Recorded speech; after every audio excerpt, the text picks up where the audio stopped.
Semangat, salam al-hayulani bil fi'alil mustafad. Saya ingin memperkenalkan Anda pada satu tokoh idola saya, yakni Immanuel Kant, yang dalam buku Filsafat untuk Pemalas ini ada di halaman 75 ya. 74 sampai 83. Judulnya Donasi dan Begal Kelamin. Baik, Kant adalah tokoh yang tidak pernah keluar dari kotanya. Dia menjomblo sepanjang hayat. Dia sangat kagum kepada seorang filsuf Prancis, yakni Jean-Jacques Rousseau. Kemudian terinspirasi dari Rousseau, di buku ini di halaman 77 dikatakan, itulah mengapa ini terpaksa saya katakan, meski menjomblo sampai wafat, Kant mengidolakan Jean-Jacques Rousseau. Ada kontrak sosial dalam hidup. Memang bukunya Rousseau yang terkenal adalah Du Contrat Social atau kontrak sosial. Ada kontrak sosial dalam hidup. Hidup tak harus dinikmati secara ugal-ugalan, seolah menang lotre setiap hari.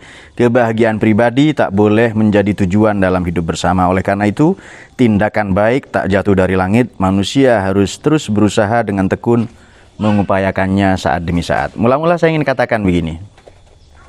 Kata Immanuel Kant, manusia ini pamrih. Tidak ada manusia yang tidak pamrih. Meskipun dia mengatakan, saya lakukan ini karena Tuhan atau apa. Justru itulah pamrih yang sebenarnya. Baik, apa yang kita anggap baik dan terpuji, kata Immanuel Kant. Misalnya, tanggung jawab, persaudaraan, keberanian, rela berkorban, toleransi. Itu semua menjadi jalan bebas hambatan bagi sekian banyak kejahatan, terutama white collar crime, kejahatan kerah putih, kejahatan para aristokrat, para elit, perilaku koruptif dan lain-lain ya. Manakala dilandasi dengan niat jahat, membantu, membangun rumah sakit, membangun jalan, memberi beasiswa. Tapi kalau tujuannya adalah politik elektoral, malah ini menjadi tidak baik. Nah, maka saya merasa berhutang budi kepada Immanuel Kant dalam dua hal. Pertama adalah sebilah tanya mengenai apa yang membuat manusia menjadi baik. Apa sih yang membuat kita menjadi baik? Dengan demikian, Kant menolak model-model etika yang digagas para bijak bestari dan filsuf terdahulu. Kenapa? Karena lebih terkonsentrasi pada ajaran bagaimana manusia menjalani hidup ini agar bahagia. Kedua, kehendak baik. Kant mengajarkan satu prinsip untuk kita menjangkarkan hidup kita, bahwa etika hanya ada satu kenyataan yang sungguh-sungguh baik tanpa batas, tak terperi, yakni baik pada dirinya sendiri atau baik yang das Ding an sich. Mari kita uji. Misalnya, saya Muslim, saya membaca Asmaul Husna. Ini saya mengilustrasikan seandainya Kant ini membaca Asmaul Husna. Jadi begini. Saya membaca ya Razzaq, wahai zat yang maha memberi rezeki. Itu maknanya saya ingin kaya. Ya Ghaffar, maknanya Tuhan ampuni saya pendosa. Jadi bahkan dengan menyebut asma Tuhan sekalipun, kita ini masih pamrih. Misalnya saya nyebut ya Latif. Itu maknanya ultuf bina, Tuhan berlemah lembutlah. Bersikap fleksibel dan ringanlah ke saya. Artinya dalam menyebut nama Tuhan pun masih sangat pamrih kita. Nah, oleh karena itu sesekali kita mencoba yang das Ding an sich.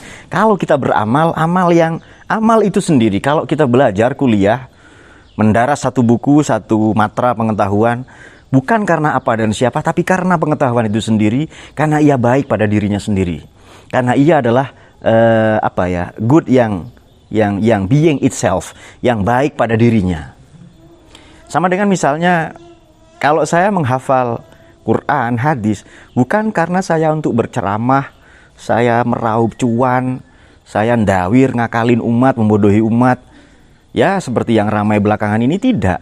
Kalau saya menghafal Quran, firman Tuhan, sabda Nabi, karena ia memang baik pada dirinya sendiri.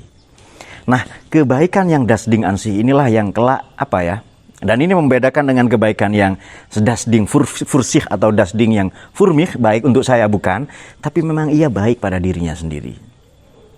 Kalau saya menolong orang yang tidak saya kenal, mungkin dia menyakiti saya, bukan karena saya ingin nyalek, nyapres atau apa, tapi memang karena ia baik, tindakan itu baik pada dirinya sendiri. Oleh karena itu, belakangan ini banyak sekali orang menjadi apa ya? Ya tiba-tiba menjadi baik, tiba-tiba ngustad, tiba-tiba ngaku keturunan nabi, tiba-tiba ya apa ya, ngaku paling religius dan sebagainya. Dan banyaklah yang serba mendadak di dunia, di jagat maya, di jagat media sosial. Lantas apa solusikan bagi orang yang pura-pura baik, atau kebaikan, penyalahgunaan kebaikan, atau keterlanjuran sistem, atau kesalahan sistemik dari kebaikan yang merajalela, bahkan itu untuk tujuan-tujuan culas dari yang digagas, diinisiasi oleh tempurung-tempurung jahat. Solusikan adalah di buku ini di halaman 78. Solusikan terhadap penyalahgunaan kebaikan: 1, mengikuti moral. Yang kedua, bertindak tanpa pamrih. Yang ketiga, kehendak kuat untuk melawan kepentingan pribadi. Serta yang tak kalah penting, yang terakhir, membiasakan bertindak yang pantas sehingga layak beroleh kebahagiaan hakiki. Inilah yang menurut saya dari 3 warisan Kant dalam buku tentang rasio itu, inilah yang paling penting, sebab kita bisa menguji sejauh mana kebaikan itu kita lakukan. Kalau kita memiliki jabatan publik, jabatan politis, sadarlah kita bahwa ya ini hanya sementara saja. Kehidupan ini akan dipertukarkan, dipergilirkan. Watilkal ayyamu nudawiluha bainan nas. Demikian hari-hari kemenangan, kejayaan akan dipertukarkan, akan dipergantikan, dipergilirkan oleh oleh Tuhan dalam kehidupan ini. Apakah itu kejayaan politik, kedaulatan pangan, bahkan suami atau istri saja kita bisa gantian. Maka tidak usah membela mati-matian. Silakan Anda cinta pasangan Anda, tapi jangan lupa hidup ini bergantian. Banyak di antara kita menikahi janda atau menikahi duda, itu artinya hidup ini bergantian.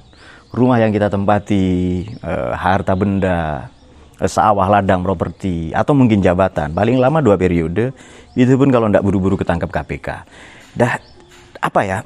Dengan demikian, dengan sendirinya kita menyadari bahwa hidup ini ringan. Filsafat ini tidak hanya punya satu rancang bangun tentang kebahagiaan, tentang kebenaran, tapi juga tentang kebahagiaan. Oleh karena itu, jangan lupa bahagia dan jangan lupa berfilsafat. Salam jumpa. Salam al-hayulani bil fi'lil mustafad.